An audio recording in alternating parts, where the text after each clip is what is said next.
সকাল হতেই শালুকের মনে হলো এর চাইতে লজ্জাজনক সময় তার জন্য আর আসেনি। এতগুলো মানুষের সামনে গিয়ে এই লোক গরম পানি করে এনেছে। লজ্জায় শালুকের ইচ্ছে করলো মাটির সাথে মিশে যেতে। ধ্রুব শালুকের দিকে তাকিয়ে বলল, উঠবা নাকি আমিও আসবো কম্বলের নিচে? শালুক দৌড়মড়িয়ে বিছানায় উঠে বসলো। তারপর বলল, আপনি এরকম কেন? লজ্জা নেই আপনার একটুও? ধ্রুব হেসে বলল, শালুক ফুলের লাজ নেই। রাইতে শালুক ফোটেলো রাইতে শালুক ফোটে। যার সাথে যার ভালোবাসা সেই তো মজা লুটেলোস। বকুল ফুল সোনা দিয়া হাত কেনে বান্ধা এলি। লজ্জায় শালুক ধ্রুবর বুকে আছড়ে পড়ল।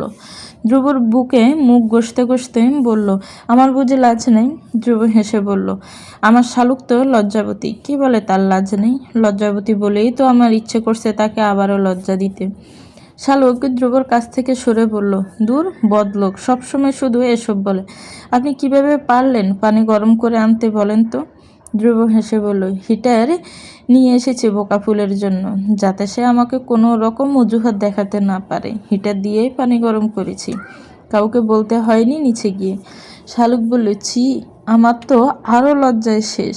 ভাবলাম আপনি নিচে গিয়ে এনেছেন, তাহলে তো আমি আজকে এই রুম থেকে বের হতেই পারতাম না।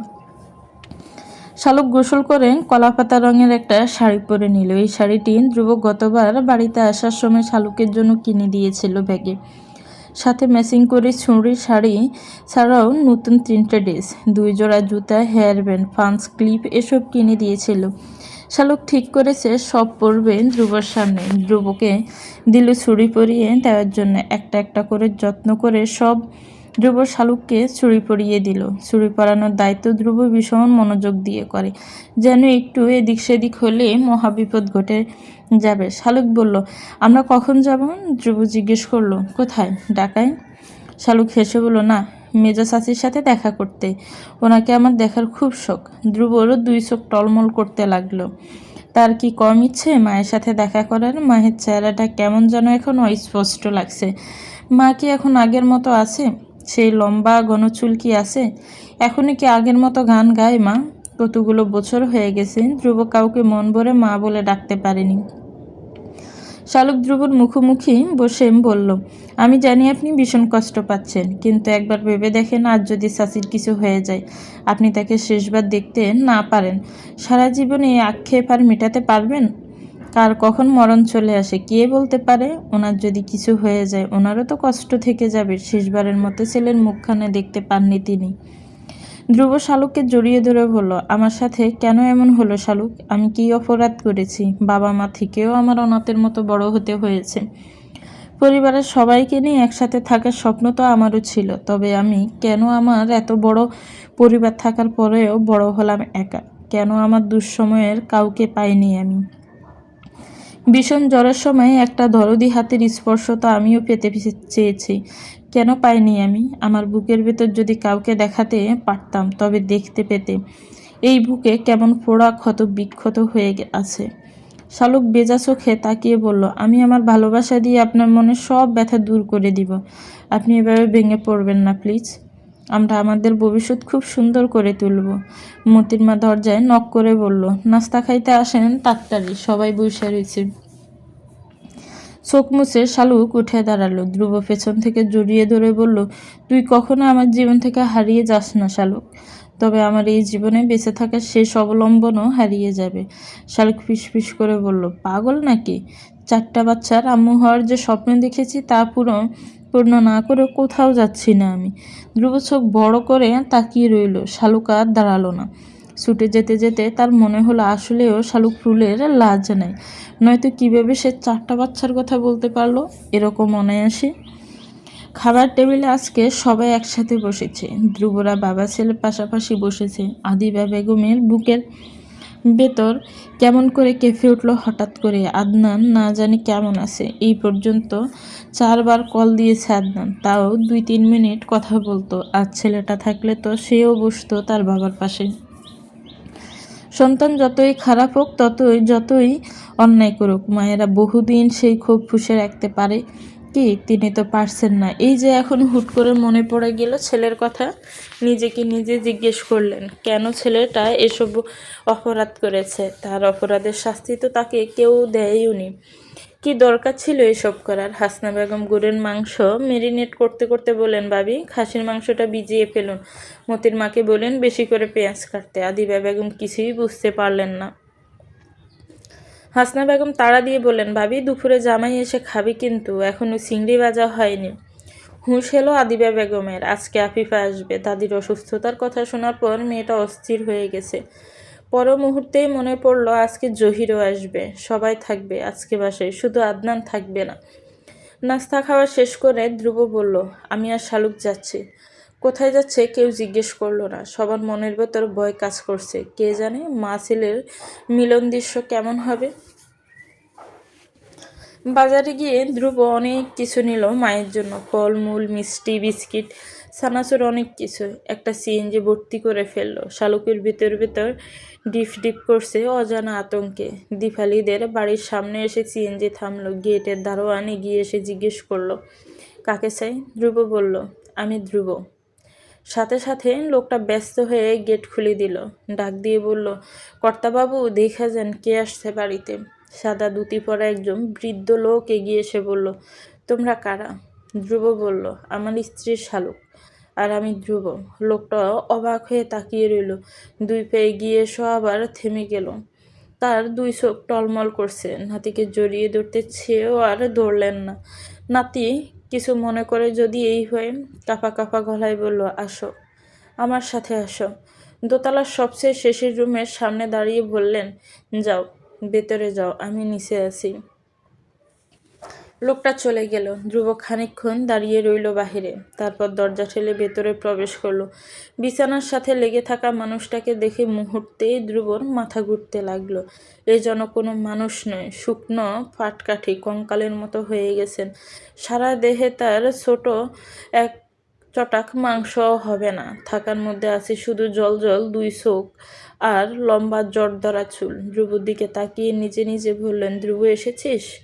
ধ্রুবর গলা ধরে এলো, কথা বলতে পারলো না। হাতছানি দিয়ে কাছে ডাকলেন দীপালি ধ্রুবকে। ধ্রুব এগিয়ে যেতে পাশে বসালেন। ধ্রুবর হাতখানা শক্ত করে ধরে বললেন, আমার বাপদন, আমার মানিক তুই, আমার 7 রাজার দন, আমাকে মাফ করে দিস বাবা। তোর সুন্দর জীবন আমি নষ্ট করে দিয়েছি, বেঁচে থেকেও তোকে মায়ের আদর দিতে পারিনি। ধ্রুব জিজ্ঞেস করলো, আপনার এই অবস্থা কেন? ডাক্তার দেখিয়েছেন আপনি? দীপালি হেসে বলল, এই যে আমার সব রোগের ওষুধ, আমার ডাক্তার আজ আমার সামনে বসে আছে। এখন আমি একেবারে সেরে যাব বাবা। তোর মুখখানা দেখার জন্য আমি অস্থির হয়েছিলাম। এবার আর কোনো যন্ত্রণা থাকবে না আমার দেহে। ওই যে দাঁড়িয়ে, ওই কে দাঁড়িয়ে আছে? ধ্রুব বলল, আমার স্ত্রী শালুক। দীপালি কাছে রেখে বলল, কোন শালুক বাবা? আমাদের শালুক? আমার সেই ছোট্ট রসগোল্লার মতো সেই শালুক? ধ্রুব হেসে বলল, হ্যাঁ সেই শালুক। দীপালি শালুকের হাত ধরে বলে, মাগো কেমন আছো তুমি? আমি তোমার শাশুড়ি হতাম, এখন আমি তোমার কেউ না মা। আমাকে তুমি চিনবে না, আমি চিনি তোমাকে। তোমার তুলতুলে নরম শরীরটা আমার এখনো মনে আছে। তোমাকে আমি বলতাম মোমের পুতুল তুমি আমার, এখনো তুমি তেমনই আছো। শালুক কিছু বলতে পারলো না, তার কান্না পাচ্ছে ভীষণ ওনাকে এই অবস্থায় দেখে। ধ্রুব বলল, আপনার বাচ্চারা কোথায়? দীপালি অবাক হয়ে তাকিয়ে থেকে বলল, আমার তো একটাই বাচ্চা বাবা, সেটা তুই। ধ্রুব লজ্জা পেয়ে বলল, আমি শুনেছি আপনার বাবা মা আপনাকে আবার বিয়ে দিয়েছিলেন। দীপালি করুণ হেসে বলল, না তো, এরকম কিছুই হয়নি। তোমাদের বাড়ি থেকে আসার পরপরই আমাকে গৃহবন্দী করে ফেলে। তারপর আমি অসুস্থ হয়ে যাই, আজও সেই অসুস্থতা বয়ে বেড়াচ্ছি।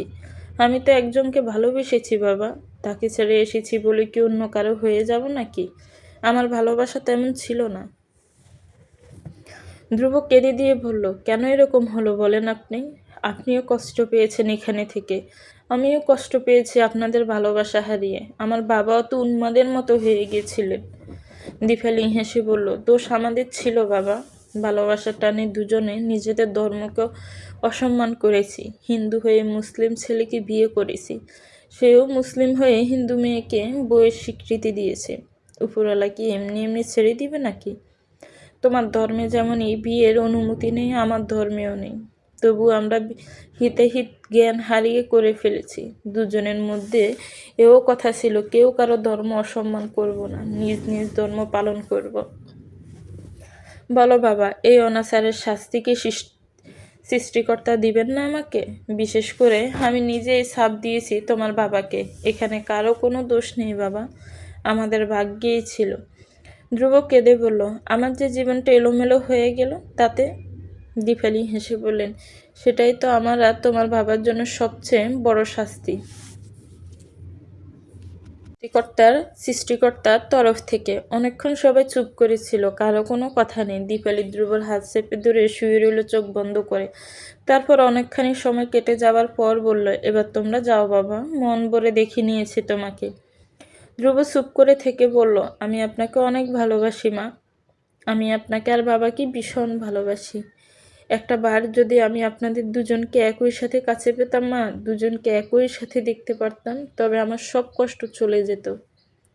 দীপালি চোখ মুছে বলল, যাও ধ্রুব, চলে যাও তুমি, আমার নার্স আসার সময় হয়েছে এখন। ধ্রুব শালুককে নিয়ে বের হয়ে এলো। একটু এগিয়ে শালুক থমকে দাঁড়ালো। তারপর বলল, আমরা ওনাকে ঢাকায় নিয়ে যাব, ওখানে ওনাকে ডাক্তার দেখাবো, উনি সুস্থ হয়ে যাবেন। চিকিৎসা করালে টাকা পয়সার জন্য আপনি ভাববেন না। বাড়ি থেকে যেসব গহনা পেয়েছি তাতে প্রচুর টাকা পাওয়া যাবে বিক্রি করে। আপনার কাছে রিকোয়েস্ট রইল, প্লিজ আমাকে না বলবেন না। এতদিন পরে আপনি আপনার মাকে ফিরে পেয়েছেন, আমি তাকে এভাবে থাকতে দেখতে পারবো না।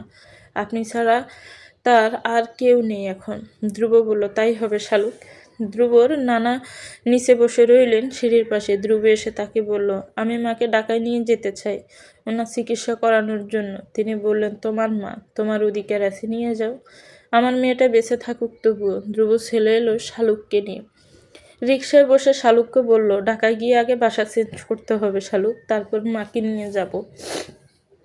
শালুকের ভীষণ ভালো লাগলো। এত বছর পর মা বলে ডাকতে পেরেছে ধ্রুব, এটাই তার সবচেয়ে খুশির কারণ। বাসায় গিয়ে দেখলো সবাই বসে আছে ধ্রুবদের জন্য। ধ্রুব সব কিছু বলল সবাইকে। বাবার কাঁধে হাত রেখে বলল, আপনি চিন্তা করবেন না বাবা, আমি আছি আমার মাকে দেখার জন্য। আপনি আমার এক মায়ের জন্য চিন্তা করতে গিয়ে অন্য মাকে কষ্ট দিবেন না বাবা। ফরিদার দিকে তাকিয়ে বলল, উনিও তো আমার মা, ওনাকে আর কখনো কষ্ট দিবেন না বাবা। এক মাকে হারাতে হারাতে পেয়েছি, আপনার অবহেলার জন্য ওনাকে যেন হারাতে না হয়।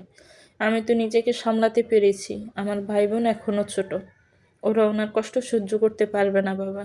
ফরিদা কেঁদে ফেললো। আফিফারা এসেছে কিছুক্ষণ আগে। হাত মুখ ধুয়ে নিচে নেমে আসতেই দেখলো সবাই বসে আছে, জহিরও আছে সাথে।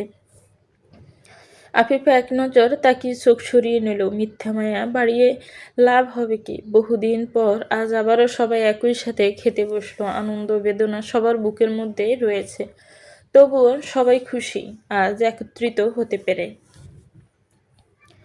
দীর্ঘদিন পর আফিফা বাড়িতে এসেছে। তার জীবনটা সবচেয়ে বেশি এলোমেলো, কিছুতেই সে সংসারী হতে পারছে না শত চেষ্টা করেও। ননদের এলে আফিফার সব এলোমেলো লাগে। কিছুক্ষণ পর পর নাস্তা খাবারের নানা আইটেম এসব আফিফা ঠিকমতো করতে পারে না। আর যখনই কোনো ভুল হয় দুই ননদের মুখ কালো হয়ে যায়। আর সেই সাথে সাথে আফিফার হাজবেন্ডেরও মুখও আষাঢ় মাসের আকাশের মতো কালো হয়ে যায়। দুপুরে খাবার পর আফিফা শাপলা শালুক মিলে শাপলা রুমে বসে আড্ডা দিচ্ছিল। শাপলা আফিফার চুলে তেল দিতে দিতে বলল, আপা তোমার সংসার কেমন কাটছে? কিভাবে অবসর কাটাও তুমি? কলেজে যাও? আফিফা হেসে বলল, আমার আর পড়ালেখা, কাজ করতে করতে নিজের নিঃশ্বাস নেওয়ার সময়ও হয়ে ওঠে না। সেই কবে চুলে তেল দিয়েছি নিজেও জানি না। শালুক অবাক হলো শুনে। সে তো তার বাসায় করার মতো কোনো কাজ খুঁজে পায় না, অথচ আফিফা আপা কি বলে এসব? অবাক হয়ে শালুক জিজ্ঞেস করলো, কিসের কাজ আপা এত তোমার? আফিফা হেসে বলল, সবসময় আমার দুই ননদ এই বাসায় থাকে নিজেদের স্বামীদের নিয়ে। ধর একজন এলো তো আরেকজন যাবার সময় হলো। দুইজনের বাচ্চা কাচ্চা আছে। মাসের মধ্যে সর্বোচ্চ 7 দিন তারা নিজের শ্বশুরবাড়ি থাকে। দুই বোন যখন একসাথে হয় তখন তো মনে হয় যেন দুনিয়ার খবর থাকে না ওদের। বাচ্চাদের একবার একটা চায়, সব কিছুতেই আমাকেই করতে হয়। কারো বাচ্চা শুধু চিকেন খায়, কারো বাচ্চা আবার বিফ ফ্রাই ফিশ ফ্রাই খায়, আবার বাচ্চারা নিজেদের হাতে খাবারও খায় না, আমাকে খাইয়ে দিতে হয়। বাচ্চারা যদি বলে নিজের হাতে খাবে, ওদের মায়েরা রেগে যায়। নিজে হাতে খেলে ওরা নাকি খাবার কম খায়, সেজন্য আমাকে খাইয়ে দিতে হবে। কিন্তু বিশ্বাস কর, খাবার মুখে নিয়ে ওরা সারা দুনিয়া ঘুরে আসে, কিন্তু মুখের খাবার গিলে না। ঘন্টার পর ঘন্টা লাগে ওদের খাওয়াতে গেলে। বাড়িতে কাজের মহিলা ছিল ওদের। বিয়ের পরপরই আমার বড় ননদ ওই মহিলাকে কাজ থেকে ছাড়িয়ে দিয়েছেন। সকালে তোর ভাইয়া দোকানে চলে যাবে, তো আমাকে সেই হিসেবে খুব ভোরে উঠে নাস্তা বানাতে হয়। রুটি, ডিম, সবজি, দুধ চা করার পর করতে হয় বাচ্চাদের জন্য নাস্তা। এরপর ভাত রান্না করা লাগে। ভাতের সাথে নিম্নে 4 আইটেম যদি না করি সেদিন ওনাদের যে কী রাগ। সাথে সাথে ভাইকে কল দিয়ে জানায় তারা আশায় আমি অখুশি, এজন্য ঠিকমতো রান্না করি না তাদের জন্য। আর এরপর ওনার কল আসে, সেই কল আমার জন্য যে কী আতঙ্কের তা আমি জানি। শুধু গম্ভীর হয়ে বলেন, আমার বোনেরা আমি যতদিন বেঁচে আছি এই বাড়িতে থাকবে। তোমাকে ওদের ইচ্ছে মতো চলতে হবে, যে যা চায় সব করতে হবে। আর যদি না পারো তবে তোমার বাবা মাকে বলে দাও এসে তোমাকে নিয়ে যায়। আমার এরকম স্ত্রী চাই না। অথচ ওনার মুখ থেকে আমি কখনো একটু ভালোবাসার কথা শুনিনি। শালুক হতভম্ব হয়ে বলল, কি বলো আপা এসব? আমার কিছুই মাথায় ঢুকছে না। স্বামীরা এরকম হয় স্ত্রীর সাথে? আফিফা বলল, সবাই তো ধ্রুব না রে শালুক, সবাই তো আর বউকে ভালোবাসতে জানে না পাগলের মতো। শালুকের ভীষণ কষ্ট হলো আফিফার জন্য। আফিফা বলল, ভেবেছিলাম বিয়ের পর স্বামীর ভালোবাসা পেয়ে জহির ভাইকে সহজেই ভুলে যেতে পারবো, কিন্তু এখন দেখছি উল্টো হয়ে গেছে ব্যাপারটা। আমি আরও বেশি মনে করতে থাকি তাকে। সব সময় মনে হয় ওনার জায়গায় জহির ভাই থাকলে আমার সাথে এরকম কিছুতেই করতো না। আমি জানি আমি পাপ করছি স্বামীর সাথে পরপুরুষের তুলনা করে, কিন্তু আমার বেহায়া মনটা যে মানে না শালুক। আমি কি করতাম তোরা বল? বাবা মাকে এসব জানাতে ইচ্ছে করে না। এতে তো আদনান ভাইকে নিয়ে দুজনের মনে কষ্ট হয়। এখন যদি আমার এসব কথা শুনে তবে দুজনেই ভেঙে পড়বে। ওনারা পয়সাওয়ালা জামাই চেয়েছে আমার জন্য, কিন্তু একটা ভালো মানুষ চায়নি। সবচেয়ে কষ্টের কথা কি জানিস? ওনার বোনদের সেবা যত্ন করার জন্য উনি আমাকে আমার বাপের বাড়ি আসতে দেয় না। পুরুষ মানুষ এটা বুঝে যে তার বোন তাদের বাড়ি সবসময় আসবে, তবে এটা কেন বুঝে না তার স্ত্রীও কারো মেয়ে, কারো বোন। তারও ইচ্ছে করে তার বাপের বাড়ি যেতে। শালুক কোনো জবাব দিতে পারল না। আল্লাহ তাকে কি পরিমাণ সুখে রেখেছে হঠাৎ করে শালুককে তা টের পেল। বিকেল হতে আফিফার হাজব্যান্ড আফিফাকে রেডি হবার জন্য তাড়া দিতে লাগলো। এখনই চলে যাবে তারা। তার ছোট বোন এসেছে বাসায়। শুনে আফিফা স্তব্ধ হয়ে গেল। আস্তে করে বলল, আপা তো 1 সপ্তাহ আগে গিয়েছে এই বাড়ি থেকে। আমি আজ কত মাস পরে এসেছি বাড়িতে। আপনার কি একটুও মায়া দয়া বিবেক নেই? দুপুরে এলাম আর এখনই আপনি চলে যাবার জন্য বলছেন? তেরে এসে আফিফার সোয়াল চেপে ধরে আফিফার হাজবেন্ড সজীব বলল, খুব সাহস বেড়েছে মনে হয় তোমার। বাবার বাড়ি এসে আমার বোনের সাথে তুলনা করতে চাইছো কোন সাহসে? আমি এখন বলছি তো তুমি এখনই চলে যাবে। তুমি কোনো ডাক্তার না যে তোমাকে এখানে থাকতে হবে। আর যদি তবুও থাকতে চাও তবে মনে রেখো এখানেই সম্পর্ক শেষ তোমার সাথে। ধ্রুব আফিফের রুমের দিকে আসছিল বিকেলে। সবাই মিলে বাহিরে ফুচকা খেতে যাবে এই কথা বলার জন্য। শালুক কেঁদে কেঁদে আফিফার কষ্টের কথা বলেছে ধ্রুবকে। শোনো, ধ্রুব নিজেরও কেমন দম বন্ধ কর অনুভূতি হয়েছে। বাহিরে থেকে আফিফার স্বামীর সব কথা শুনে ধ্রুব চমকে গেল। কপালের রং দপদপ করতে লাগলো রাগে তার। তার মানে এই লোকটা সবসময় আফিফার সাথে এরকম দুর্ব্যবহার করে। আফিফার চাপা কান্নার শব্দ শুনে ধ্রুবর রাগ আকাশ ছিল। দরজা নক করে বর্জ্যকণ্ঠিত স্বরে বলল, আফিফা আফিফা দরজা খুলতো। শালুক বলল, সবাই মিলে বাহিরে যাবে, তোর একটা ব্লু কালার হিজাব দিতে বলেছে শালুক। আফিফা তাৎক্ষণিক চোখ মুছে নিজেকে সামনে দরজা খুলল। তারপর হিজাব দিতেই ধ্রুব হেসে বলল, তুই আর ভাইয়াও রেডি হয়ে নে, আজ আমরা সবাই মিলে বাহিরে বের হব। একটা পিকনিক আমিজ আসবে। আফিফা বলল, তোরা যা ধ্রুব, আমি চলে যাব এখন। ধ্রুব বলল, মানে কি? দুপুরে এলি আর এখনই যাবি কেন? ভাইয়া কই? সজীব 2 হাত বাজ করে বুকের উপর রেখে গম্ভীর হয়ে বসে রইল। ধ্রুব এগিয়ে গিয়ে বলল, আফিফা কি বলেছে ভাইয়া? যেতে চাইছে কেন? কতদিন পর এলো বাড়িতে, সবাই একসাথে হয়েছি আমরা। আজ থাকুন না আপনারা। সজীব বলল, না ধ্রুব, থাকা যাবে না, আমার বোন এসেছে, ওকে যেতে হবে। ধ্রুব হেসে বলল, ভাইয়া আফিফাও কিন্তু আমার বোন। আপনার বোন এসেছে ভালো কথা, আজকের রাতটা থেকে আগামীকাল যান আপনারা। সজীব বিরক্ত হয়ে বলল, আমার 2 বোন বেড়াতে এসেছে, আফিফা এখানে থাকলে ওরা কিভাবে থাকবে? ওদের জন্য রান্নাবান্নার ব্যাপার আছে। ধ্রুব অবাক হয়ে বলল, আপনার বন্ধুর জন্য রান্না করতে হবে বলে আপনি আমার বোনকে নিয়ে যেতে চাচ্ছেন? আপনার বোনদের এক রাত রান্না করে খেতে কষ্ট হবে, তো আমার বোনের কি কষ্ট হবে না ওনাদের জন্য রান্না করতে? সজীব হতভম্ব হয়ে গেল ধ্রুবর কথা শুনে। কিছু বলার আগে ধ্রুব বলল, সজীব ভাই, দরজার বাহিরে থেকে আপনার কথা আমি শুনেছি। আপিপা অনেক মাস পরে বাড়িতে এসেছে। ও মিনিমাম 1 সপ্তাহ বেড়াবে এখানে। আপনার যদি থাকতে অসুবিধা মনে হয় তবে আপনি যেতে পারেন। 1 সপ্তাহ পরে সে ওকে নিয়ে যাবেন। সজীব রেগে বলল, তোমার কথা মতো হবে নাকি? তুমি কে সিদ্ধান্ত নেওয়ার? আমার অনুমতি ছাড়া আমার স্ত্রী এখানে 1 মুহূর্ত থাকতে পারবে না। ইসলামের আইন অনুযায়ী তা তুমি জানো? ধ্রুব বলল, বেশ তো, নিয়ে যান তাহলে। কিন্তু ইসলামের আইন অনুযায়ী কিন্তু আফিফার উপরে এরকম কোনো ফরজ নিয়ম নেই যে আপনার বোনদের রেঁধে বেড়ে খাওয়াতে হবে। আফিফা যাবে, কিন্তু আপনার বোনদের জন্য কোনো কাজ করবে না। সজীব হতভম্ব হয়ে গেল ধ্রুবর কথা শুনে। আফিফা ধ্রুবকে ধাক্কা দিয়ে বের করে দিতে চাইল রুম থেকে। ধ্রুব আফিফাকে ধমক দিয়ে বলল, খুব বড় হয়ে গেছিস মনে হয় তুই। আমরা কি সবাই মরে গেছি নাকি? নাকি আমাদের কাঁধে তুই বোঝা হয়েছিলি যে বিয়ে দিয়ে ঝামেলা মুক্ত হয়েছি আমরা? সব শুনেছি আমি, সব জানি। আপনি আফিফাকে এত দুর্বল ভাবছেন কোন সাহসে? আদনান ভাই নেই? আমি আছি তো। আমার বোনের সাথে কথা বলতে সাবধানে ভেবে কথা বলবেন। ওকে একেবারে বাবার বাড়িতে পাঠিয়ে দেওয়ার ধমক তো সবসময় দেন। আপনি কি ভেবেছেন আমরা এতটাই অসহায় যে নিজের বোনকে রাখতে পারবো না? বিয়ে করে বউ নিয়েছেন, নিজের অর্ধাঙ্গিনী নিয়েছেন, তাকে কাজের মহিলার মতো ট্রিট করবেন না। তাকে যদি ভাবেন যে সে আপনার বাড়ির কাজের মহিলা, তবে তার থেকে তেমন ব্যবহারই পাবেন। কাজে যদি ভাবেন আপনার মনের রানী, তবে দেখবেন আপনাকেও সে রাজার মতো সম্মান করছে। নারীরা কাদামাটির দলার মতো, ভালোবাসা দিয়ে তাকে যে কোনো রূপ দেওয়া যায়। যখন তখন তাকে হুমকি দিয়ে ধামকি দিয়ে কথা বলার মধ্যে পুরুষত্ব লুকিয়ে থাকে না। পুরুষত্ব থাকে নিজের ভালোবাসা, নিজের বুদ্ধি দিয়ে।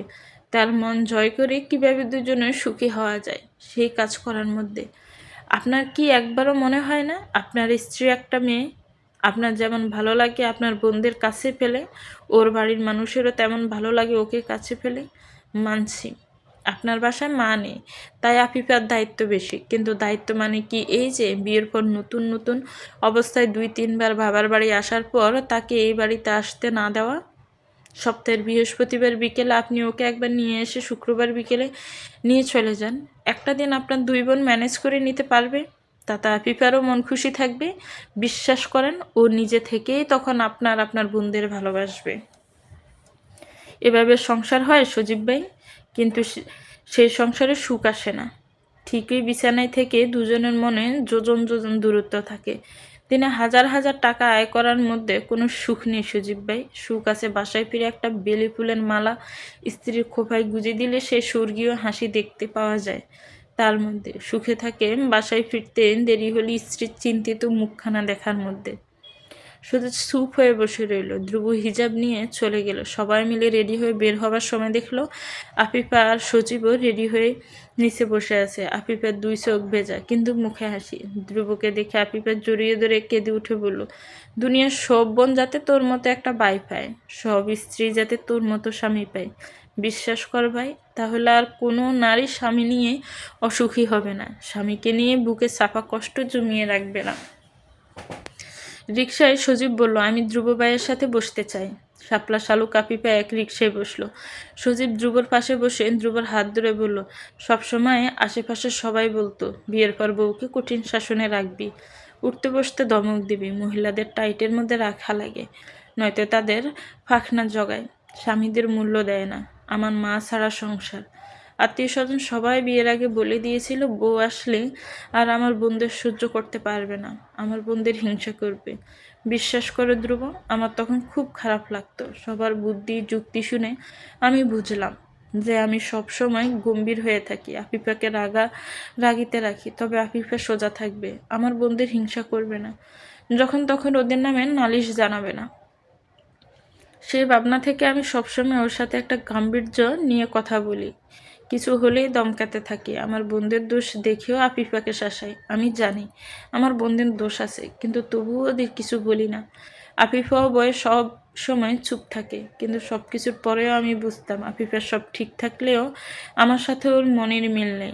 আমি বাসায় আসলে আফিফার চোখ মুখ শুকিয়ে যায়, আমি যেন ওর কাছে মূর্তিমান আতঙ্ক। তবুও আমি ভাবতাম থাকুক এভাবে, তবুও যদি আমার বোনদের হিংসা না করে তাহলেই হলো। আমি আসলে স্ত্রী ও বোনদের মধ্যে ব্যালেন্স করতে পারিনি। এখন মনে হচ্ছে আমি আমার এসব ব্যাপারে আগে সতর্ক হওয়া উচিত ছিল। মানুষের কথা না ধরে নিজের বুদ্ধিকে কাজে লাগানো উচিত ছিল। আজ তোমার কথা শুনে বুঝলাম তুমি ভুল কিছুই বলনি। আফিফার মন খারাপের কারণ আমি কখনো জানতেই চাইনি।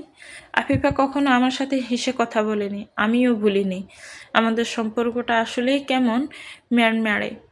আমার উচিত ছিল আফিফার মন বুঝতে চাওয়া। ধ্রুব হেসে বলল, আমার কথায় কষ্ট পেয়ে থাকলে ক্ষমা করে দিবেন আমাকে। আপনার যেমন আপনার বোনের মন খারাপ সহ্য হয় না ভাই, আমার বোনের মন খারাপও আমাকে তেমন যন্ত্রণা দেয়। স্ত্রী আর বোন দুজনের জায়গা আলাদা, দুজনকেই প্রায়োরিটি দিতে হবে, কিন্তু একজনের জন্য আরেকজনকে আঘাত দেওয়া কোনো কাজের কথা না। এটুকু ভরসা রাখুন, আফিফের যৌথ পরিবারে বড় হয়েছে, ছোট থেকেই দেখে এসেছে সবাই মিলেমিশে থাকতে হয় কিভাবে। অন্তত আফিফার পক্ষ থেকে এরকম ব্যবহার আপনি পাবেন না যা আপনার বোনদের জন্য কষ্টের হয়, এটুকু আমি লিখে দিতে পারি। সজীব বলল, তুমি দয়া করে এসব আমার শ্বশুর শাশুড়িকে বলিও না, ওনারা জানলেই ভীষণ কষ্ট পাবেন। আমি আমার ভুল বুঝতে পেরেছি। সবাই মিলে পুচকার দোকানে এলো। আফিফা বারবার শালুককে জড়িয়ে ধরে বলছে, খবরদার শালুক, আমার ভাইকে কষ্ট দিবি না। আজ ধ্রুবর জন্য তো দুলাভাইয়ের চোখের পর্দা সরে গেছে। এই প্রথম সে আমাকে ভালোবাসি বলে জড়িয়ে ধরেছে। আমার তো খুশিতে মরে যেতে ইচ্ছে করছে এখন। শাপলা শালুক দুজনে হাসতে লাগলো শুনে। নয়না বলল, তোরা এত হাসছিস কেন? আফিফা নয়নাকে জড়িয়ে ধরে বলল, আজ আমি খুব খুশি আপা। ধ্রুবরা ঢাকায় ফিরে এলো, 12 দিন হয়েছে। ইতিমধ্যে শালুককে নিয়মিত কলেজে যাওয়া শুরু করেছে। ধ্রুব আগের মতো সকালে উঠে রান্না করে, শালুক কলেজ থেকে ফিরে বিকেলে রাতের রান্না করে।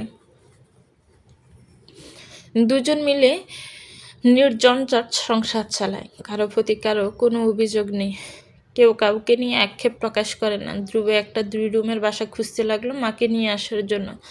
বাসা পেতে প্রায় 6-7 দিন লেগে গেল। তারপর একদিন শুক্রবারে বাসা চেঞ্জ করে ফেলল। নতুন বাসাটায় 2টো বেডরুম, একটা ডাইনিং রুম, 2টো ওয়াশরুম, একটা কিচেন রুম। মায়ের রুমটা ধ্রুব নিজ হাতে সাজালো।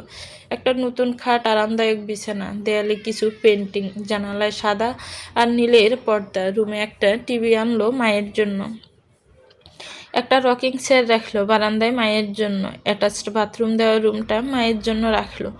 ঠিক করলো খুব দ্রুত একটা এসি কিনে দিবে মায়ের রুমের জন্য, মায়ের যাতে কোনো কষ্ট না হয়। সব শালুকের ভীষণ ভালো লাগছে। চাচিকে নিয়ে এলে শালুকের আর একা একা লাগবে না ধ্রুব না আসা পর্যন্ত। এটাই শালুকের জন্য আনন্দদায়ক। ধ্রুব অফিস থেকে ছুটি চাইল, কিন্তু ছুটি পেল না। 1 মাস কেটে গেল এইভাবে, কিন্তু ধ্রুব ছুটি পেল না অফিস থেকে। রাতে বিষণ্ণ মুখে ধ্রুবকে বসে থাকতে দেখে শালুক আদুরে বেড়ালের মতো ধ্রুবর কোলে গিয়ে বসে পড়ল। ধ্রুবর গলা জড়িয়ে ধরে ধ্রুব শালুকের লম্বা চুলে নিজের নাক ডুবিয়ে দিল। গালের খোঁচা খোঁচা দাড়ি দিয়ে শালুকের গালে ঘষতে ঘষতে লাগলো। শালুক বলল, ছুটি হয়নি এখনো? কবে যাব আমরা চাচিকে নিয়ে আসতে? ধ্রুব মন খারাপ করে বলল, না, ছুটি দিচ্ছে না তো, নতুন চাকরি, এখনই তো ছুটি দিবে না। কি করব বলো তো? শালুক কি বলবো বুঝতে পারলো না। শেষে বলল, ছুটি লাগবে না, চলেন আমরা গিয়ে নিয়ে আসি চাচিকে। ধ্রুব হেসে বলল, পাগল, চাকরি চলে গেলে তোকে নিয়ে সংসার চালাবো কিভাবে? কি খাবি তখন? শালুক ধ্রুবর ঘাড়ে একটা কামড় দিয়ে বলল, ভালোবাসা খাবো। ধ্রুব হেসে ফেলল শালুকের কথা শুনে। শালুকের চুলে হাত বুলিয়ে দিয়ে বলল, পড়া শেষ হয়নি কিন্তু তোর এখনো? ফিন্যান্স যে অঙ্কটা করতে দিয়েছি করেছিস? শালুক মুখ বেঞ্চি কেটে বললে, এরকম একটা রোমান্টিক সময় আপনার পড়ালেখার কথা না আনলে কি শান্তি লাগে না? কোথায় একটু রোমান্স করার মুড নিয়ে বসেছি আপনার কাছে, আর আপনি বলছেন পড়ার কথা। ধ্রুব কোলে করে শালুককে চেয়ারে বসিয়ে দিয়ে বলল, হ্যাঁ বলছি, যাও এবার পড়া শেষ করে, এখন পড়ার সময় তোমার। শালুকের রাগ হলো খুব, মুখ বেঞ্চে দিয়ে পড়ায় মনোযোগ দিল। ধ্রুব মুচকি আসতে লাগলো। এই তার শালুক, তার স্ত্রী শালুক। কেমন যেন কলিজা ছেড়ে যাবার মতো অনুভূতি হচ্ছে তার। যদি শালুককে না পেত ধ্রুব, তাহলে কি করতো সে?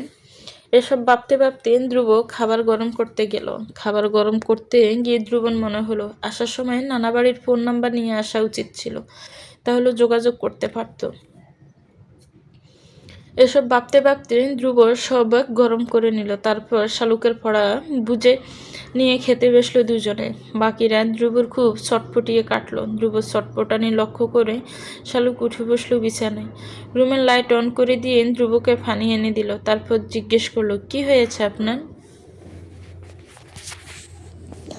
ধ্রুব চোখ মুখ শুকিয়ে গেছে, চেহারা কেমন বিবর্ণ, ধরা গলায় ধ্রুব বলল, আমার ভালো লাগছে না শালুক, কেমন যেন লাগছে। বারবার ছোটবেলার সব স্মৃতি ভেসে আসছে চোখের সামনে। স্পষ্ট দেখতে পাচ্ছি মা আমাকে ঘুম পাড়ানি গান শোনাচ্ছে, যেন পুকুর ঘাটে নিয়ে সাবান দিয়ে আমাকে গোসল করিয়ে দিচ্ছে।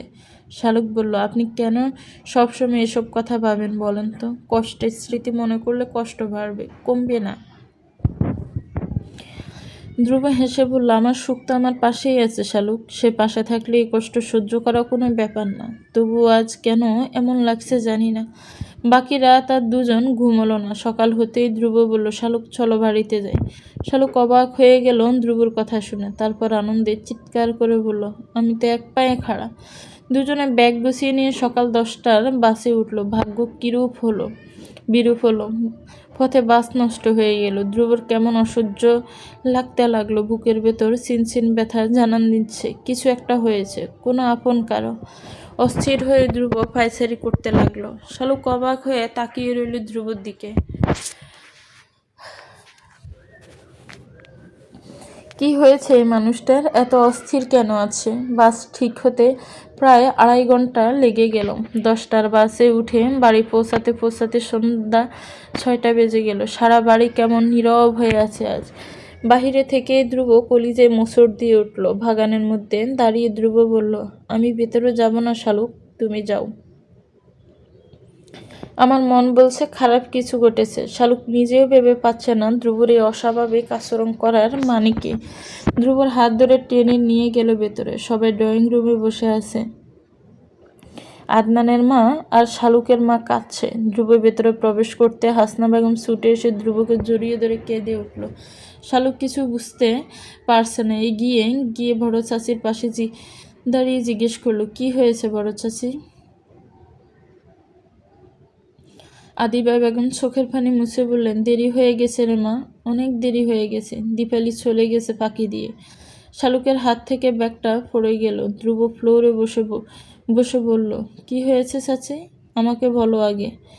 আমার যে অসহ্য যন্ত্রণা হচ্ছে বুকে চাচি। হাসনা বেগম ধ্রুবর পাশের লিফটে বসে বললেন, ও বাবা, সেই ফাঁসানি যে চলে গেল এই দুনিয়া থেকে, তো যে তাকে ঢাকায় নিয়ে যেতে হবে না আর তার চিকিৎসা করার ঝামেলা নেই রে বাবা। সে যে চলে গেছে কাল রাতে। ধ্রুবর মনে হলো সারা পৃথিবী বুঝি কাঁপছে চোখের সামনে। সব কেমন ঝাপসা লাগছে। অস্ফুট স্বরে ধ্রুব শালুককে ডাকলো। শালুক ছুটে এলো ধ্রুবর কাছে। শালুকের কোলেই ধ্রুব জ্ঞান হারিয়ে পড়ে গেল। চোখ খুলে তাকালো অনেকক্ষণ পরে। রুমে তখন কেউ নেই ধ্রুবর বাবা ছাড়া। ধ্রুবকে শুইয়ে রাখা হয়েছে জহিরের রুমে। ধ্রুব শোয়া থেকে উঠে বসলো। বাবা ছেলে দুজন দুজনের দিকে তাকিয়ে রইল অপলক। কেউ কাঁদল না, কেউ কোনো শব্দ করলো না, কেঁদে গেল। দুজনের হৃদয়ে চোখের অশ্রুপাত হলো না, রক্তপাত হলো অন্তরে অন্তরে। ধ্রুব বলল, বাবা, মায়ের সাথে আর কি দেখা হবে না এই জন্মে? আমার যে তাকে সে মাও তোর গান বাজিয়ে শোনানো বাকি আছে এখন। সেই যে ঘুম পাড়ানি গান, যেই গান গেয়ে মা আমাকে ঘুম পাড়াতো, কথা ছিল তো আমার মুখের, সেই গান শুনে একসময় মা ঘুমাবে। আজ কেন মা সেই গান না শুনেই ঘুমিয়ে গেল বাবা? মা চলে যাওয়ার পর আমার একা ঘুম আসতো না। যখন তখন আমি একা একা শুয়ে গাইতাম, তোমায় ছাড়া ঘুম আসে না মা। বাবা, এরপর এত বছর কেটে গেল, আমি আর মাকে জড়িয়ে ধরে ঘুমাতে পারিনি। খুব ইচ্ছে ছিল মাকে জড়িয়ে ধরে আবারও ঘুমাবো। সেই রাতে মা আমাকে আর শালুককে ঘুম পাড়ানি গান শোনাবে। হলো না তো বাবা, কিছুই হলো না আমার। আমি পারলাম না বাবা আমাকে সুস্থ করার জন্য একটু চেষ্টা করতে। সেলিম সাহেব কিছু বলতে পারলেন না। রাতে ধ্রুব গেল দীপালিদের বাড়িতে। দীপালির বাবা যেন ধ্রুবের অপেক্ষায় ছিলেন। ধ্রুবকে দেখে বের হয়ে এলেন বাহিরে। তারপর ধ্রুবর হাতে চেপে ধরে বললেন, আমার মা তো স্বর্গে চলে গেল। মায়ের প্রাণটা বুঝি তোমাকে একবার চোখের দেখা দেখার জন্য আটকে ছিল দাদাভাই। সেদিন তুমি চলে যাবার পর মায়ের শরীর আরো খারাপ হতে লাগলো। আমায় ডেকে নিয়ে দিব্যি দিল যাতে করে তোমাকে কিছু না জানানো হয়। আমার উপরেই বুঝি অভিমান করে ছেলে গেল আমার মা। আমার মায়ের বড় অভিমান ছিল আমার উপরে। আমার চোখের সামনেই তো আমার সোনার প্রতিমা দিন দিন কঙ্কাল হতে লাগলো, অথচ আমি কিছুই করতে পারলাম না। না পারলাম তার চিকিৎসার জন্য শহরে নিতে। আমাকে যে ভয় দেখিয়ে বলতো জোর করলে নিজের প্রাণ নিজে দিবে। তোমার জন্য একটা বাক্স রেখে গেছে, ভেতরে এসো। ধ্রুব বলল, না, ভেতরে যাব না, আপনি বাক্স এনে দিন, আমি চলে যাব। বাড়িতে সবাই উদ্বিগ্ন হয়ে বসে আছে ধ্রুবর জন্য। শালুক নীরবে চোখ মুছে নিচ্ছে একটু পর পর। শালুকের ইচ্ছে করছে ছুটে গিয়ে ধ্রুবকে খুঁজে আনতে। কোথায় গেল ধ্রুব? কেন এখনো ফিরছে না বাড়িতে? চিন্তিত বাড়ির প্রতিটি মানুষ। আফিফা নয়না চলে এসেছে বাবার বাড়ি ধ্রুবর মায়ের মৃত্যুর সংবাদ শুনে। বসার ঘরে সবার মধ্যে অস্থিরতা। ধ্রুব বাড়িতে এলো রাত 11টা নাগাদ। হাতে একটা কাঠের শকুনা বাক্স। শালুকের হাতে বাক্সটা দিয়ে বলল, আমার মা আমার জন্য শেষ স্মৃতিচিহ্ন রেখে গেছে শালুক। সবার সামনে ধ্রুব বাক্স খুলল। ছোট একটা সিরকুট ভেতরে। মুক্তোর হাতের মতো হাতের লেখা, তবে লাইনগুলো আঁকা বাঁকা। ধ্রুব বুঝলো ভীষণ কষ্ট হয়েছে মায়ের এই চিঠি লিখতে। ধ্রুব পড়তে লাগলো, আমার নাড়ি ছেঁড়া দন, কত বছর পর আজ তোমায় দেখলাম। ভালো করে নয়ন ভরে দেখে নিয়েছি আজ। ভেবেছিলাম পরাণ জুড়িয়েছে এবার তোমায় দেখে, কিন্তু তুমি চলে যাবার পর বুঝলাম তোমায় দেখার তেষ্টা আমার এক মহাসাগরের সমান। সেখানে এইটুকু দেখায় কিছুই হয়নি। ভেবেছিলাম এই জন্মে হয়তো ঈশ্বর আমার ডাক শুনবে না, পাপের শাস্তি হিসেবে তোমাকে শেষবার আর দেখাবে না। কিন্তু ঈশ্বর সেই অভাগের প্রতি অতটাও নিষ্ঠুর হননি, তাই হয়তো একবার দেখিয়েছেন। আজ তোমায় দেখার পর এই প্রথমবারের মতো মনে হলো আমি আর বেশি দিন নেই। আমার প্রতি তোমার অনেক অভিমান আছে জানি। যাবার আগে তোমাকে কিছু দিয়ে যাবার ভীষণ ইচ্ছে ছিল। এই বাক্সটার উপরে এই কাঠের পাটাতল হালকা চাপ দিলেই খুলে যাবে। নিচে তোমার জন্য আমার পক্ষ থেকে একটা ছোট উপহার রেখে যাচ্ছি, গ্রহণ করো। যদি আমাকে ক্ষমা করে থাকো, যদি না গ্রহণ করো তবে জানবা আমাকে মা বলে মানতে পারছো না। আর হয়তো শেষ দেখা হবে না। সেলিম সাহেবকে বলে দিও এই হতভাগিনী তাকে মন থেকে ভালোবেসেছিল কোনো একদিন। ভালো থেকে সবাইকে নিয়ে। উপরের পাটাতন খুলেন ধ্রুব। ভেতরে একটা খাম পেল। খামের ভেতর একটা চেক বই, একটা ইস্যু করা চেকের পাতা আর এক টুকরো কাগজ পেল। 50 লক্ষ টাকার একটা চেক। কাগজে লেখা, এই টাকার মালিক ধ্রুব। আমার নামে কেনা জমি বিক্রির এই টাকার মালিক আমার একমাত্র ছেলে ধ্রুব। ধ্রুব ফেল ফেল করে তাকিয়ে রইল সবার দিকে। তারপর চিৎকার করে কেঁদে বলল, এসব কিছু তোমরা নিয়ে যাও, আমার মাকে এনে দাও আমার একটা বার। আমি একটু মন ভরে মাকে মা বলে ডাকি। আমার এখনো মা বলে ডাকার তৃষ্ণা মেটেনি। আমার মা কই? কেন বারবার আমাকে এভাবে ফাঁকি দিয়ে যায় আমার মা? আমি একবার তাকে হারিয়ে নিজেকে সামলে নিতে পেরেছি, এখন আবারও তাকে পেয়ে যে আজীবনের জন্য হারালাম। আর কিসের বিনিময়ে তাকে পাবো আমি? সেলিম সাহেবের 2 পা জড়িয়ে ধরে বলল, আমার মাকে এনে দাও বাবা, একটা বারের জন্য এনে দাও। আমি আর একটা বার তাকে মা বলতে চাই, আমার আর কিছুই চাই না। একবার মাকে ডাকতে চাই। শালুক তাকিয়ে দেখতে লাগলো। ইস্পাত ধীর একটা হৃদয় কেমন ক্ষতবিক্ষত আছে। পাষাণ হৃদয়ে মায়ের জন্য কত লুকানো ভালোবাসা, শত আঘাতে না কাদা মানুষটার 2 চোখের কত জল।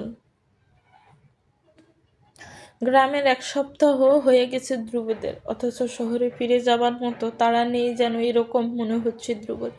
নিজের চাকরি, শালুকের পড়ালেখা সবকিছু মাথা থেকে বের হয়ে গেছে ধ্রুব। দিন কাটে বাড়ির পিছনের শ্যাওলা ধরা পুকুর ঘাটে বসে। পুকুরের পানির দিকে তাকিয়ে আনমনে কি ভেবে যায় ধ্রুব কে জানে তা। ভীষণ জ্বালাপোড়াও অনুভব হয় ধ্রুব। জীবনের সব হিসেব যেন মিলতেও মিলল না। জটিল লাগে এই জীবন। কখনো কি ধ্রুব ভেবেছিল এভাবে মাকে হারিয়ে ফেলবে? ভাগ্য যদি হারিয়ে ফেলাই ছিল, তবে কেন মায়ের সাথে শেষবার দেখা হলো? দেখা না হলেও তো এত কষ্ট একটু কম হতো তাহলে। পেয়ে হারানোর সে কি যন্ত্রণা! এতদিন কেন বুঝতে পারেনি ধ্রুব? ধ্রুবর পাশে এসে জহির বসলো। একটা মাটির ডেলা কুড়িয়ে নিয়ে পানিতে ছুঁড়ে মারল জহির। তারপর আপন মনে বলতে লাগলো, বাবা যখন মারা যায় আমি তখন ছোট ছিলাম, এজন্য সবসময় মনে হয় বাবার আদর কিছুই পাইনি যেন। বাবা যদি আরও বেঁচে থাকতেন তাহলে হয়তো আমি বুঝতাম না তোর ব্যথাটা, কিন্তু কিছু করার নেই ধ্রুব। প্রকৃতির এই নিয়মকে আমাদের মেনে নিতেই হবে, কিছুতেই এই নিয়মকে অস্বীকার করা যায় না। এখন জীবন থেকে কেউ হারিয়ে গেছে ভেবে যদি জীবনকে এখানে থামিয়ে রাখি আমরা, তবে আমরা নিজেরাও হারিয়ে যাব অল্প সময়ের মধ্যে। এখন যে সেই তুই পারতেছিস, তোর কাছে এই দুনিয়া ছেড়ে চলে যাওয়াটা মনে হতে পারে সবচেয়ে সুন্দর সমাধান, কিন্তু একটা সমস্যা তখনই রয়ে যায় ধ্রুব। তোকে ঘিরে আবার যারা বেঁচে আছে তাদেরও এই অনুভূতি হতে পারে। বাবা মারা যাবার পর আমার সবসময় ইচ্ছে করতো আত্মহত্যা করতে, কিন্তু পরক্ষণেই মনে পড়ে যেত মা আছে, বোন আছে, ভাই আছে। ধ্রুব বাসা থেকে উঠে দাঁড়িয়ে জহিরের দিকে তাকিয়ে বলল, তোর কাছে আমি কৃতজ্ঞ থাকবো জহির ভাই। জহির মুচকি আসলো। ধ্রুব বাড়িতে গিয়ে বড় চাচিকে বলল, খিদে পেয়েছে চাচি। আতিফা বেগমের চোখের কোণে জল জমতে লাগলো। ছুটে গেলেন রান্নাঘরে। এক সপ্তাহ ধরে ধ্রুবর কেমন আগের মতো চুপচাপ উদাসীন হয়ে যাচ্ছিল লক্ষ্য করছিল সবাই। সবার মনে ভয় ছিল আবারও বুঝি ধ্রুব সবার সাথে অভিমান করে দূরে চলে যাবে, কিন্তু আজ যেন মনে হচ্ছে ছাদের মুখ থেকে মেঘ সরে গেছে। খেতে বসে ধ্রুব উঠে গেল। শালুক রুমেই বসেছিল, একটা বই সামনে নিয়ে তাকিয়েছে বইয়ের দিকে, কিন্তু মন নেই বইতে। কি ভাবছে যেন শালুক। ধ্রুবর মন খারাপ দেখে শালুকের নিজেরও ভীষণ কষ্ট হচ্ছে, নিজেও ঘাবড়ে গেছে শালুক ধ্রুবকে এরকম ভেঙে পড়তে দেখে। ধ্রুবর মন খারাপ দেখে বয়ের শালুকও ধ্রুবকে খুব একটা কাটালো না। রুমের দরজা বন্ধ করে ধ্রুব শালুককে জড়িয়ে ধরে শুয়ে পড়ল। তারপর আস্তে করে বলল, আমি একটা সিদ্ধান্ত নিয়েছি শালুক, আমরা আর শহরে যাব না, গ্রামেই থাকবো, বাড়িতেই থাকবো। তুমি কি রাজি হবে আমার এই সিদ্ধান্তে? শালুক কেঁদে ফেললো। ধ্রুবর গলা জড়িয়ে ধরে বলল, আমি ভীষণ খুশি হব তাহলে। বাড়িতে সবাইকে ছেড়ে একা একা থাকতে আমার খুব খারাপ লাগে। ধ্রুব বলল, চলো খেতে যাই, আমার খিদে পেয়েছে। শালুককে সাথে নিয়ে ধ্রুব খাবার খেলো। তারপর বাবার রুমে গেল। সেলিম সাহেব ব্যবসারই হিসাব করছেন। ধ্রুব গিয়ে বাবার পাশে বসে বলল, বাবা আমি ব্যবসা করতে চাই। অবাক হয়ে ছেলের দিকে তাকালেন সেলিম সাহেব, তারপর বললেন, তো চাকরি? ধ্রুব হেসে বলল, চাকরি আমার দ্বারা হবে না বাবা, ব্যবসায় মনে হয় রক্তের সাথে মিশে গেছে আমাদের। আপনারা সবাই ব্যবসায় করছেন, আমিও আপনাদের পথ অনুসরণ করতে চাই। আরেকটা কথা, আমি সিদ্ধান্ত নিয়েছি বাড়ি থেকে আর যাব না, এখানেই থাকবো। সেলিম সাহেব এবার হতবাক হয়ে গেলেন। ধ্রুব এগিয়ে গিয়ে বাবার ফাঁস ঘেঁষে বসলো। বাবার কাঁধে মাথা রেখে বলল, মাকে তো হারিয়ে ফেলেছি বাবা, আমার ভীষণ ভয় হচ্ছে, এভাবে হঠাৎ করে যদি কোনোদিন তোমাকে হারিয়ে ফেলি, তাহলে যে বাবা আমার জন্য আফসোসের সীমা থাকবে না। এজন্য আমি সিদ্ধান্ত নিয়েছি বাড়িতেই থাকবো, প্রাণ ভরে তোমাকে বাবা বলে ডাকবো, তোমার ছায়া হয়ে থাকবো, যাতে তোমার যে কোনো প্রয়োজনে হাজির হয়ে যেতে পারি। আবারও যাতে আমার বুকে হাহাকার না জন্মে যে বাবাকেও মন ভরে ডাকতে পারিনি। আমাদের যৌথ পরিবারের যে কোনো রেওয়াজ, সেটা শহরে থেকে আমি ভাঙবো না। সেলিম সাহেব ছেলের মাথায় হাত বুলিয়ে দিলেন। বুকের ভেতরে একটা প্রশান্তির অনুভূতি হচ্ছে তার। এই তো সেই ছেলে যে কিনা তার মুখোমুখি হতো না দীর্ঘ সময় ধরে। এই তো সেই ছেলে যে কিনা এক টেবিলে বসে তার সাথে খেতে বসতো না পর্যন্ত। এই তো সেই ছেলে যে তার ডাকে সাড়া দেওয়ার প্রয়োজনও মনে করতো না, অথচ আজ সেই ছেলেই কিনা তার কাছে থাকতে চাইছে শুধুমাত্র মন ভরে তাকে ডাকার জন্য। আহা, পিতা হওয়া বুঝি সার্থক হলো তার এতদিনে। এরপর মরে গেলেও আর কোনো আফসোস থাকবে না। এর অনেকদিন পর একটা ঘটনা ঘটে গেল। জহির একটা মেয়ে নিয়ে বাসায় হাজির। ধ্রুব তখন নিজের রেস্টুরেন্টে যাওয়ার জন্য রেডি হচ্ছে। বাড়িতে সেদিন প্রায় উৎসব আমেজ। আফিফা বাবু হবে 7 মাস উপলক্ষে বেবি শাওয়ার অনুষ্ঠান হচ্ছে আজ বিকেলে। আকাশি রং একটা সুতি শাড়ি পরনে মেয়েটা গুটি গুটি পায়ে গিয়ে সবাইকে সালাম করতে লাগলো। লিলি বেগম ছুটে এলেন বাহিরে, এসেই বউকে জড়িয়ে ধরলেন বুকে। মাথায় ঘোমটা খানিকটা সরিয়ে বললেন, আল্লাহ, আমার ঘরে আরেকটা ছাদ দিছে বুঝি। শালুক কলেজে যাওয়ার জন্য রেডি হচ্ছে। ছিপছিপে গড়নের শ্যামলা মিষ্টির চেহারা শাড়ি পরা একটা মেয়েকে দেখে শালুক বুঝতে পারল না ঘটনা কি ঘটেছে। আদিবা বেগম মিষ্টি নিয়ে শালুককে খাইয়ে দিতে দিতে বলল, আমাদের জহিরের বউরে শালুক, তোর ভাবি, যা ভাবির সাথে পরিচিত হয়ে নে। শালুকের মাথার উপর দিয়ে গেল সবটা। জহির ভাই এভাবে বিয়ে করেছে, কিন্তু কেন? নাস্তার টেবিলে বসে ফরিদা বেগম ডাল আর শুটকি ভর্তা দিয়ে শালুককে ভাত মাখিয়ে খাইয়ে দিতে দিতে বললেন, ওর নাম রুমা বুঝলি, মেয়ের মা নেই, সৎ মা ঘরে, খুবই মিষ্টি একটা মেয়ে, জহিরের ক্লাসমেট ছিল, ভালো বন্ধুত্ব ছিল জহিরের সাথে। শুনবি, আমাদের এই লাজুক জহির একটু একটু মনে হয় পছন্দও করতে হবে। সৎ মা মেয়েটারে বিয়ে দিয়ে মুক্ত হতে চেয়েছিল। এক মাঝবয়সী লোকের সাথে বিয়ে ঠিকঠাক, লোকটার আগের স্ত্রী মারা গেছেন। সেই ঘরে 3টা ছেলে মেয়ে আছে, বড় ছেলে নাকি এবার ক্লাস 10-এ পড়ে। পরশু রাতে জহির বড় আপাকে কল করে দিয়ে বলল, মা, আমি যদি একটা মা হারা মেয়েকে বিয়ে করে বাড়িতে নিয়ে আসি, তুমি কি তাকে মেনে নিবে? তোর ফুফুতে শোনা আকাশ থেকে পড়লো যেন। যে ছেলে কারে দিকে তাকে কথা বলতেও লজ্জা পায়, সে নিজ মুখে নিজের বিয়ের কথা বলছে। ছুটে এসে আমাদের বলল, তোর ফুফু। আমরা 3 জামুলে বললাম, এর চাইতে ভালো আর কিছুই হতে পারে না। একটা মা হারা মেয়ে আর কিছু না পেলেও অন্তত তোর ফুফুর মতো একজন মা তো পাবে। তোর ফুফুর সে কি আনন্দ যখন আমরা 3 যা সম্মতি দিলাম। ব্যাস, আর কি লাগে। আজ সকালে ছেলে আর বউ হাজির। হাসনা বেগম তাড়াতাড়ি নাস্তা নিয়ে ছুটছেন নতুন বউয়ের জন্য। ফরিদাকে টেবিলের পাশে দাঁড়িয়ে শালুককে ভাত খাওয়াতে দেখে কপট রাগ দেখিয়ে বললেন, নিজের ছেলের বউয়ের আর কত যত্ন নিবি? বাড়িতে এখন নতুন আরেকটা বউ এসেছে, তার দিকেও তো খেয়াল দিতে হবে। তার নাস্তা পানির প্রয়োজন করবে কে? শালুক বেঞ্চি দিয়ে বলল, যাচ্ছি আমি, আমার খাওয়া শেষ। ধ্রুব বাইরে দাঁড়িয়ে হর্ন দিচ্ছে বাইকে। শালুক ব্যাগ কাঁধে নিয়ে ছুটে বের হয়ে গেলাম। জীবন ভীষণ সুন্দর মনে হচ্ছে শালুকের। নিজের পড়ালেখার পাশাপাশি দিবাকেও পড়া দেখিয়ে দেয় শালুক। ছুটির দিনে ধ্রুব শালুককে নিয়ে বের হয়ে যায় ঘুরতে। সন্ধ্যাবেলায় সবাই মিলে জমজমাট আড্ডা দেয়। রুমা চমৎকার সংসারী মেয়ে। শালুক নিজেও রুমার থেকে টুকটাক কাজ করা শিখে। এর মধ্যে শাপলার বিয়ে ঠিক হয় পলকের সাথে। আফিফার ছেলের ততদিনে প্রায় 6 মাস বয়স হয়ে গেছে। সময় পেলেই সজীব আফিফাকে নিয়ে বেড়াতে চলে আসে। সজীবের আজকাল ভীষণ ভালো লাগে এই পরিবারকে। নিজের মা বাবা না থাকায় এই বাড়িতে আসলে সবাইকে মনে হয় নিজের মা বাবা যেন। এটা সবাই ভীষণ আপন করে কথা বলে সজীবের সাথে। সব কিছু ঠিকঠাক মতো যখন চলছিল, ঠিক তখনই আদনান জানালো শাপলার বিয়েতে যোগ দিতে 2 মাসের ছুটি নিয়ে সে দেশে আসছে।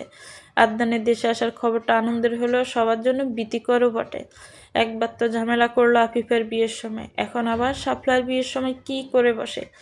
বিয়ের দিন সকালে আদনান এসে পৌঁছালো। সবার হাসি মুখের আড়ালে লুকিয়ে থাকে উদ্বেগ আদনানের কাছে গোপন রইল না।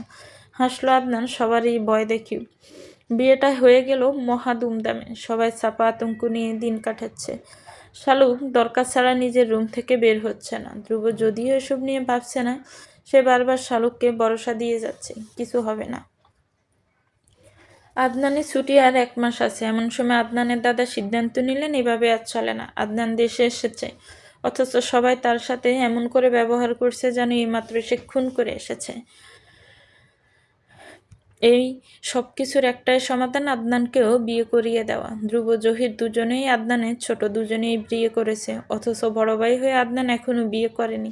দাদা হয়ে নাতির এই অবস্থা তার সহ্য হলো না। নিজের 3 ছেলে বউ মেয়েকে ডেকে নুরুল ইসলাম সাহেব সন্ধ্যায় নিজের মতামত জানান। সবাই তার মতামত শুনে খুশি হলো। অন্তত যেই আতঙ্কে থাকছে সবাই, তা থেকে মুক্তি পাবে সবাই। শালুককেও এভাবে পালিয়ে বেড়াতে হবে না, সবসময় সবার দুশ্চিন্তা করতে হবে না। রাতে খাবার টেবিলে নুরুল ইসলাম সাহেব আদনানকে বললেন, আদনান, তোর দাদি তো ভাই তোর বউ দেখার জন্য উতলা হয়ে আছে। এখন তুই যদি বলিস তবে আমরা তোর জন্য মেয়ে দেখি। বিয়েটা করে না হয় আবার বিদেশে যাবে। আদনান চুপ করে থেকে বলল, বেশ তো, আমার আপত্তি নেই। আমি জানি আপনারা সবাই আমাকে নিয়ে ভয়ে আছেন। আমি যতই বলি না কেন, আমার পক্ষ থেকে শালুক, ধ্রুব কারো কোনো ক্ষতি হবে না, তা কেউ বিশ্বাস করবে না। আমি অনেকটা মিথ্যেবাদী রাখালের মতো হয়ে গেছি। সবার মুখে যে দুশ্চিন্তার ছাপ দেখতে পাই, তাতে আমার নিজেকে নিজে শেষ করে দিতে ইচ্ছে করে মাঝে মাঝে। তবে আমার একটা অনুরোধ রইল দাদা, আমার জন্য যদি মেয়ে দেখেন তবে কোনো ডিভোর্সি অথবা বিধবা মেয়ে দেখবেন। আমি নিজে কোনো চরিত্রবান পুরুষ ছিলাম না।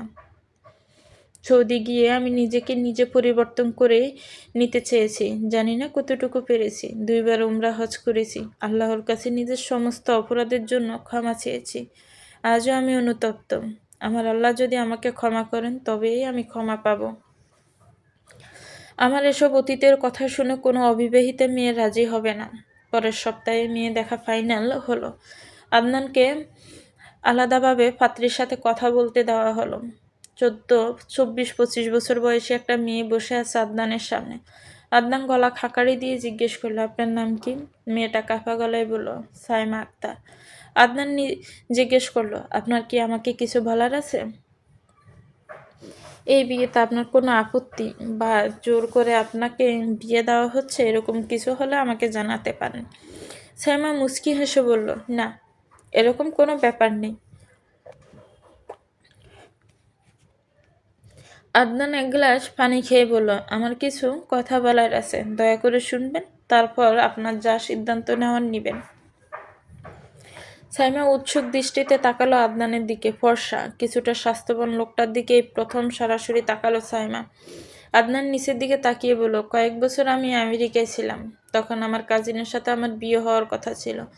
ওর সাথে আমি ফিজিক্যাল রিলেশনেও চলে যাই। যাই হোক, আমি তখন ভীষণ স্বার্থপর স্বভাবের মানুষ ছিলাম। নিজের স্বার্থের জন্য নিজের কয়েকজন আপন মানুষের ক্ষতিও করেছি। পরবর্তীতে বুঝতে পারি আমি আসলে ভীষণ অন্যায় করেছি। এক প্রকার সবার অপছন্দের মানুষ হয়ে গেলাম বাড়িতে, তাই বিদেশে চলে যাই। যাবার আগে যাদের ক্ষতি করেছি তাদের কাছে ক্ষমা চেয়ে নিই। সৌদি গিয়ে নিজের মধ্যে অনুশোচনা জন্মায় সব কিছুর জন্য। আমার অতীতের জন্য আল্লাহর কাছে ক্ষমা চাই। আমি চাই না আমার সাথে বিয়ে হবার পর আপনি এসব জানতে পেরে কষ্ট পান, তাই আগেই জানিয়ে দিলাম। এবার আপনার যা সিদ্ধান্ত নেওয়ার নেবেন। সাইমা অপলক তাকিয়ে থেকে বলল, আমার প্রথমবার যার সাথে বিয়ে হয় তার প্রথম স্ত্রী অন্য কারোর সাথে পালিয়ে যায় 3টা ছেলে মেয়ে রেখে। আমার বিয়ের 2 বছর পর সেই স্ত্রী আবারও ফিরে আসায় সন্তানের দিকে তাকিয়ে তিনি আমাকে ডিভোর্স দিয়ে তাকে গ্রহণ করেন। আমাদের নিম্নবিত্ত পরিবার, ভাই বোন 5 জন। আমার পরে আমার আরও 2 জন বোন আছে। বাবা মায়ের ঘাড়ের বোঝা হয়ে বসে আছি বলতে পারেন। আমার ডিভোর্স হয়েছে 1.5 বছর হলো। আপনার অতীতের কথা শুনে আমার ভীষণ খারাপ লেগেছে, সত্যি। তবে এও সত্যি আমি ডিভোর্সে। আমার পারিবারিক অবস্থা খারাপ যেন আপনি আমাকে বিয়ে করতে চেয়েছেন বলে আমার আসলেই ভালো লাগছে। আপনাদের পারিবারিক অবস্থার কথা আমাদের গ্রামের সবাই জানে। আপনি চাইলেই কোনো ষোড়শী মেয়েকে বিয়ে করতে পারতেন। আপনাদের আর্থিক অবস্থার দিকে তাকিয়ে অনেক মেয়ে আপনার এই অতীতের কথা মনে রাখত না। সেখানে আপনি তবুও নিজের অনুশোচনার জন্য আমার মতো কাউকে বিয়ে করতে চেয়েছেন। আমার কোনো আমত নেই। আমার শুধু একটাই অনুরোধ রইল, অতীতে আপনার যেই থাকুক, তখন আমি ছিলাম না, কিন্তু ভবিষ্যতে যখন আমি থাকব তখন যেন আর কেউ না আসে আপনার জীবনে।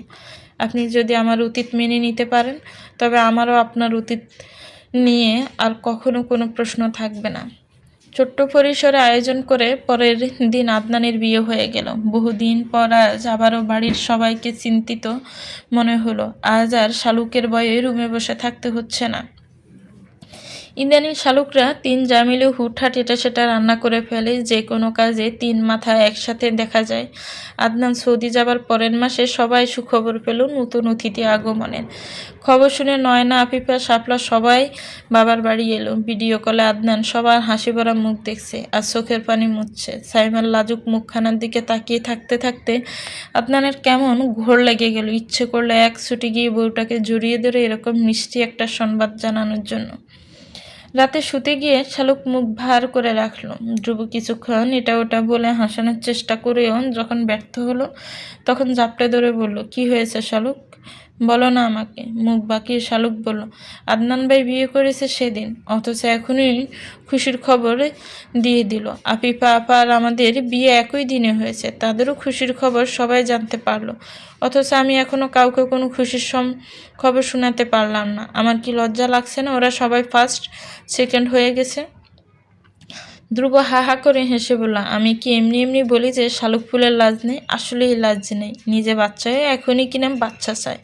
শালুক মুখ বাঁকিয়ে বলল, কিছুদিন পর আমি 18 বছরের হব। ধ্রুব শার্ট খুলতে খুলতে বলল, তারপর না হয় বাচ্চা নিয়ে ভেবো, এখনও ছোট তুমি ভীষণ। শালুক কটমট করে তাকিয়ে বলল, তাই না? তবে রে, খবরদার রাতে কোনোভাবে যদি আমাকে টাচ করার চেষ্টা করেছেন, তবে দেখবেন 18 বছর যখন হব তখনই বাকি সবও হবে। শালুক রাগ করে রুম থেকে বের হয়ে যেতে নিল। ধ্রুব পিছন থেকে জড়িয়ে তোর রুমের বাতি বন্ধ করে দিল। তারপর বদ্ধঘরের ভেতর থেকে শালুকের হাসি ঝিনি ঝিনি ভেসে আসতে লাগলো। হয়তো স্বর্গসুখ রচিত হচ্ছে তাদের বদ্ধঘরে। সমাপ্ত। তো ভিউয়ার্স, গল্পটা শেষ হলো। যারা প্রথম পর্ব থেকে শেষ পর্যন্ত ছিলেন তারা অবশ্যই একটা কমেন্ট করবেন গল্পটাকে নিয়ে। আজকে কিন্তু অবশ্যই একটা গঠনমূলক কমেন্ট চাই। আশা করছি আমার চ্যানেলের সাথেই থাকবেন, আরও নতুন নতুন অনেক গল্প আসবে। এই গল্পটা যেভাবে আপনাদের ভালো লেগেছে আশা করি সামনেরগুলোও ভালো লাগবে। ভালো থাকবেন, সুস্থ থাকবেন, আমার চ্যানেলের সাথেই থাকবেন। আল্লাহ হাফেজ, আসসালামু আলাইকুম।